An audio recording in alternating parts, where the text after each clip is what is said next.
జంతికల పిండిలో నూనె వెన్న వేసే పని లేకుండా ఎన్ని తిన్నా పొట్టలో గ్యాస్ రాకుండా అరుగుదల పెంచే చల్ల జంతికలు తెలుసా మీకు? 2 కేజీల పిండితో చేసి పెట్టిన 2 రోజుల డబ్బా ఖాళీ అయిపోతుంది. అంత రుచిగా ఉంటాయి. కొంచెం పుల్ల మజ్జిగ ఉంటే చాలు.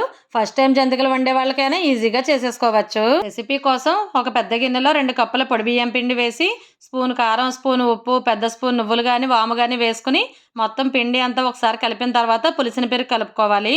1.5 కప్పు పెరుగు, అరకప్పు నీళ్లు పోసి ఇలా చపాతీ పిండి కన్నా కొంచెం సాఫ్ట్గా కలుపుకొని ఒక తడి క్లాత్ కప్పి ఒక పావుగంట సేపు నాననివ్వాలి. ఈరోజు ఒక ఫంక్షన్కి వెళ్ళాలి, అందుకే ఇలా రెడీ అయ్యి చూపిస్తున్నాను.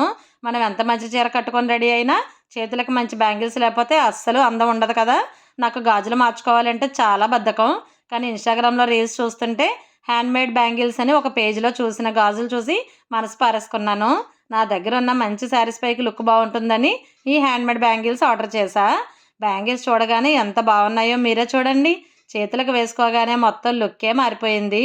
వీళ్ళు ఫంక్షన్స్కి రిటర్న్ గిఫ్ట్స్ లాగా బ్యాంగిల్స్ కూడా రెడీ చేసేస్తారు. పెళ్ళిళ్ళలో బ్రైడ్స్కి స్పెషల్గా డ్రెస్సెస్, శారీస్ని బట్టి బ్యాంగిల్ సెట్స్, హెయిర్ యాక్సెసరీస్ చేస్తారు. కిడ్స్కి రకరకాల వెరైటీ బ్యాంగిల్స్ చేస్తారు. పిండి నానేలోపు స్టవ్ వెలిగించి బాండీలో ఆయిల్ పోసుకుని నూనె మరిగిన తర్వాత ఇలా సన్నని చిల్లున్న ప్లేట్ జంతికల గొట్టంలో పెట్టి పిండి ముద్దను పెట్టి ఇలాగా కారపూసలా వేసుకోవచ్చు. చిన్న చిన్న జంతికల్లో చుట్టుకొని కూడా వేసుకోవచ్చు. ఎలా వేసుకున్నా సరే చల్ల జంతికలు మాత్రం చాలా రుచిగా ఉంటాయి. ఈ టేస్టీ రెసిపీని ఒకసారి తప్పకుండా ట్రై చేయండి. వచ్చే పండుగలకి, పెళ్ళిళ్ళకి ఇలాంటి హ్యాండ్మేడ్ బ్యాంగిల్స్ కావాలి అంటే వాళ్ళ పేజ్ కింద ట్యాగ్ చేస్తాను. కావాల్సిన వాళ్ళు ఆర్డర్ చేసుకోండి.